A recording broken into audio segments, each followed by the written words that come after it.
Hémicycle, c'est la chronique politique du Grand Journal. Bonjour Mathieu Slama. Bonjour Steve. Et merci d'être avec nous.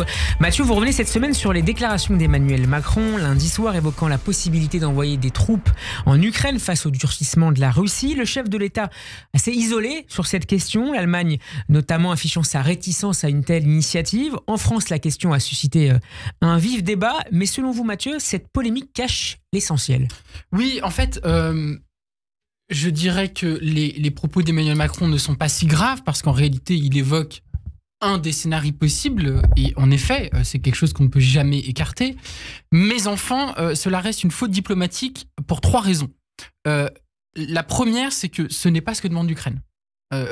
L'Ukraine demande l'envoi avant tout supplémentaire d'aide militaire matérielle et la poursuite de sanctions contre la Russie. C'est avant tout ça que demande l'Ukraine et pas du tout l'envoi de troupes au sol. Donc déjà, là-dessus, je trouve que c'est un petit peu étrange de la part d'Emmanuel Macron d'évoquer cette possibilité. Ensuite, et vous l'avez un peu évoqué Steve, ça n'a pas été concerté avec les autres membres du sommet. Enfin, à l'issue d'un sommet qui a duré une journée de ce sommet, avec une vingtaine de pays européens, un sommet très important. Et donc c'est à l'issue de ce sommet que Emmanuel Macron a cette formule. Et visiblement, si on en croit les interventions des uns et des autres, notamment du chancelier allemand, ça n'a pas été concerté et ça a donc été... Même si l'Élysée offre une version un peu différente en expliquant qu'il y a eu des discussions malgré tout dans les jours qui ont précédé D'accord, mais en tout cas, ce sommet. Alors c'est vrai, mais le fait est qu'il y ait eu des quasi-démentis affaiblit énormément la position d'Emmanuel Macron et annule complètement peut-être le coup de force diplomatique qu'il voulait tenter vis-à-vis de Vladimir Poutine. Et enfin,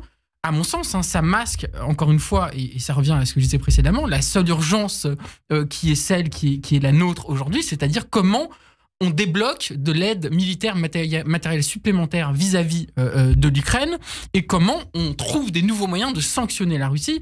Et je pense aussi à, par exemple, l'argent des oligarques qui est dans les banques européennes. Et ça aussi, c'est un axe de travail sur lequel il faut avancer. Et c'est ça sur lequel le débat devrait aujourd'hui se développer. Mathieu, est-ce que 2 ans après l'invasion de l'Ukraine par la Russie, on se méprend toujours, parfois, en tout cas, sur la véritable nature de ce conflit ? Alors, je trouve un peu, et c'est vrai, bon, alors l'extrême droite, évidemment, qui est pro-russe, par définition, on s'attend à ça de sa part, mais aussi dans les cercles de droite et aussi à gauche, on voit dans le débat public un peu une rhétorique qui consiste à dire c'est un peu la faute de tout le monde, ce conflit. Ce serait à la fois la faute de Poutine, évidemment, et puis aussi un peu la faute des Ukrainiens et la faute du camp occidental, et avec aussi l'idée qu'il faut garantir la sécurité pour tout le monde. Enfin bref, un discours très quasiment neutre dans cette histoire. Il faut quand même rappeler que non, il ne s'agit pas d'un conflit entre 2 pays où les torts sont partagés, mais d'une guerre d'invasion, d'occupation, une guerre coloniale, on peut le dire, menée par un pays agresseur, la Russie, et que les Ukrainiens n'ont pas d'autre choix que de se battre pour leur liberté et leur indépendance contre, je le redis, l'occupation, contre la colonisation. Et donc, oui, la paix, elle est nécessaire, mais que faire quand un pays envahit un autre ?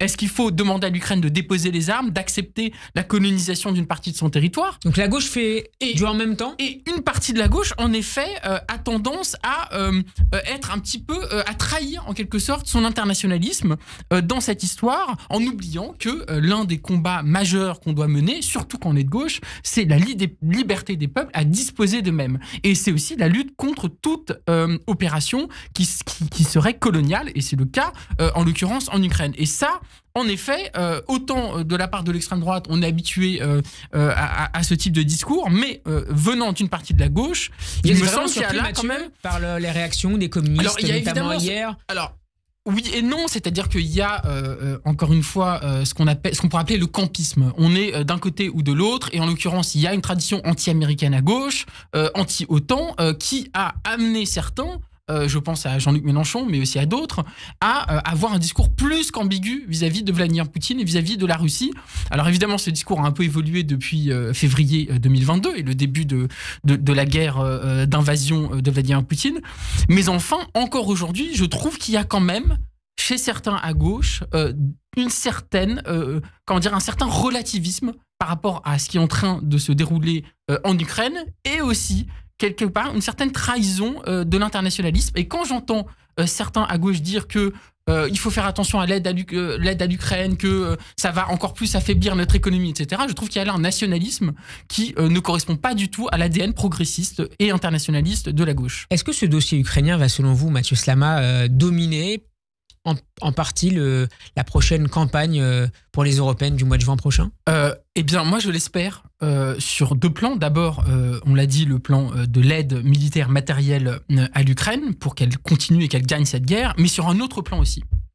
Moi, je crois qu'il faut défendre l'entrée de l'Ukraine dans l'Union européenne. C'est un sujet qui fait débat aujourd'hui, qui progresse dans l'opinion, mais qui n'est pas du tout acquis. Je pense qu'il faut défendre cette entrée de l'Ukraine dans l'Union européenne, d'abord parce qu'on est internationaliste, entièrement, on ne l'est pas, et que c'est le souhait des Ukrainiens, les Ukrainiens, et le gouvernement ukrainien, mais aussi la gauche ukrainienne et l'opposition ukrainienne demandent cela. L'Ukraine je qui pense serait que c'est prioritaire important. par rapport à d'autres États L'Ukraine, quand je dis l'Ukraine, et je pense aussi à la Moldavie, à tout un tas de pays qui, en tout cas, ces pays qui sont menacés directement par Vladimir Poutine. Je pense que cette entrée de l'Ukraine dans l'UE est importante aussi parce que l'Ukraine progresse démocratiquement. Tout n'est pas parfait, évidemment, mais elle progresse malgré ses failles et que surtout, ce n'est pas à Vladimir Poutine de dicter à l'Europe ou à l'Ukraine même ce qu'elle peut faire ou non. Et ça, c'est important de le dire. Parce que aussi, l'Europe doit être unie pour la défense des droits humains et contre les tyrannies. Je pense que ça serait un symbole très important que l'Ukraine rejoigne l'Union européenne. Et parce que, enfin, l'Europe reste, malgré toutes ses failles, tous ses défauts, évidemment, reste un projet universaliste et que le nationalisme est un danger mortel. Et quand j'entends, par exemple, Jean-Pierre Chevènement dire que les propos d'Emmanuel Macron sont irresponsables, soit, mais aussi dire, dans cette histoire, seuls les intérêts de la France doivent compter, moi, ça me désole. Ce n'est pas les intérêts de la France, les petits intérêts nationaux qui doivent compter, c'est l'intérêt de l'humanité, l'intérêt de l'Ukraine qui sont des alliés, qui sont des frères, comme n'importe quel autre pays dans ce monde, et que quand un pays est agressé par une puissance qui est impérialiste et coloniale, nous devons lui apporter notre aide. Mathieu, un dernier mot sur l'extrême droite. Gabriel Attal a pris pour cible mardi le RN, se demandant si les troupes de Poutine n'étaient pas déjà dans notre pays, à travers le mouvement de Marine Le Pen et de Jordan Bardella. La proximité du RN avec Moscou vous apparaît également absolument incontestable?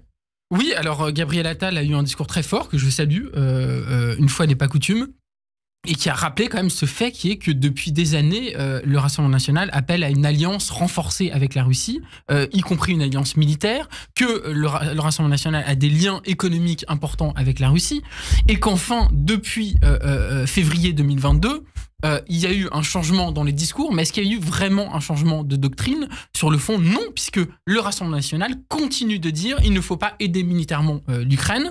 On se rappelle de Marine Le Pen sur France Inter disant quand même que aider militairement l'Ukraine, c'était entrer dans un engrenage de la guerre. Comme si finalement, juste aider le peuple ukrainien à se défendre face à un envahisseur, ce serait mener à encore plus de guerre. Et cette position-là, comme l'historique du Rassemblement national, on pourrait citer aussi Thierry Mariani, d'autres personnalités qui ont des liens très forts avec la Russie.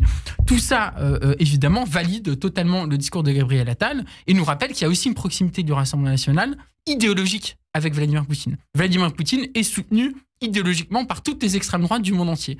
Et ça, c'est important de le dire. Le discours de Vladimir Poutine est souvent un discours d'extrême droite. Viktor Orban, en Hongrie, est un des soutiens de Vladimir Poutine, même si depuis février 2022, il tente un petit peu de modérer son discours.